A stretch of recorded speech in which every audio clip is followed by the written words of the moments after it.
Hello friends, mind tube for you channel में आपका स्वागत है। वीडियो स्टार्ट करने से पहले mind tube for you channel को सब्सक्राइब कीजिए, वीडियो को लाइक कीजिए, बेल आइकन को हिट कीजिए। आज हम लोग पढ़ने वाला है main reason for bench slope failure.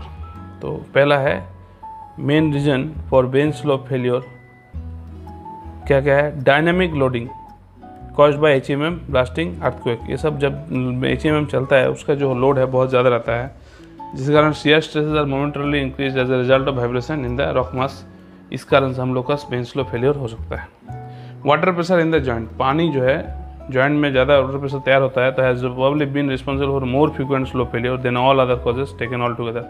जितने सारे कॉजेज है सबको एक साइड रख के पानी, water pressure alone is solely responsible for bench slope failure, जो कि हम लोग देख भी पाते हैं during the monsoon period. In hilly regions there are frequent slope failures occur. As a result, the roads become blocked for 2 day 3 day। वो हम लोग का नेचुरली ऑकरिंग एक इंसिडेंट है पहाड़ में। तो पहाड़ में जो है वाटर प्रेशर डेवलप होना नॉर्मल बात है। ऊपर का पानी अगर कोई कारण से नीचे से कोई क्रैक से आ आए, इधर से निकल ना पाए, तो ये एरिया में कोशिश करेगा निकलने का, और ये करने से एक फ्रैक्चर प्लान तैयार कर दिया। और मिट्टी जब बारिश में भारी होता है तो ये नीचे की ओर स्लाइड करेगा दम।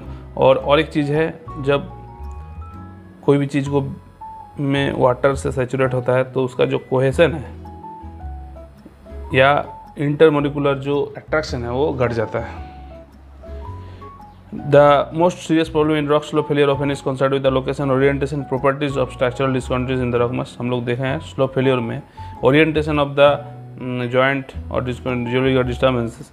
अगर ऐसा है तो वेज फेलियर हुआ, ऐसा है तो प्लेनर फेलियर हुआ है।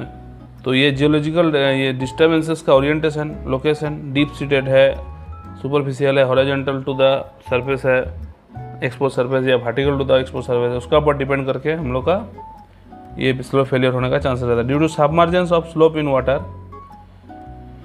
Water reduces shear strength of the rock mass. Floor sliding due to the presence of aquifer रहने से भी फ्लोर में जो है स्लाइडिंग होता है।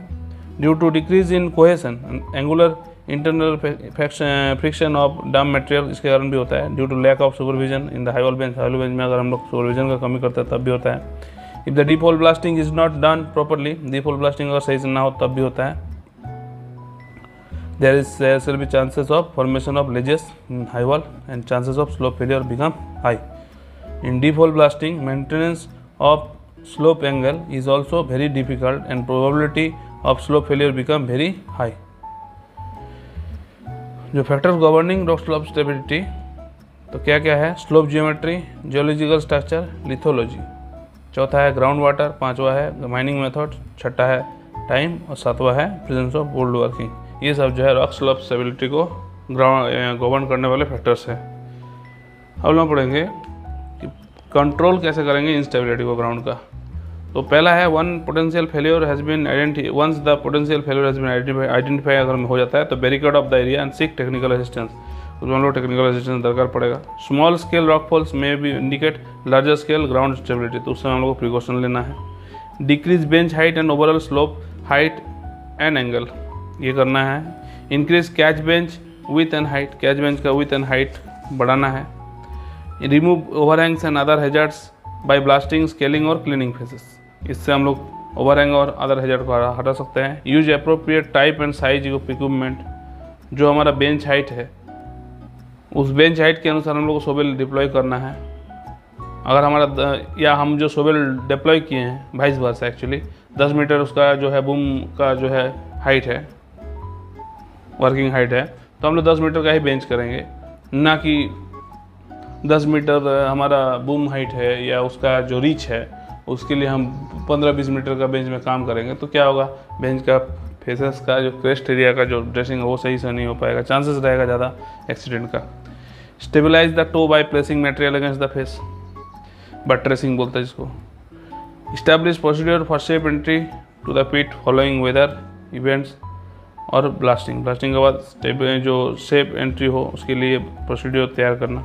गुड सरफेस और drainage away from the crest से दूर से सरफेस ड्रेनेज तैयार करना। सेफ ब्लास्टिंग प्रैक्टिसेस और blast damage minimization and operational procedure such as positioning of the excavator cab away from the face and regular monitoring of faces and benches of for signs of instability.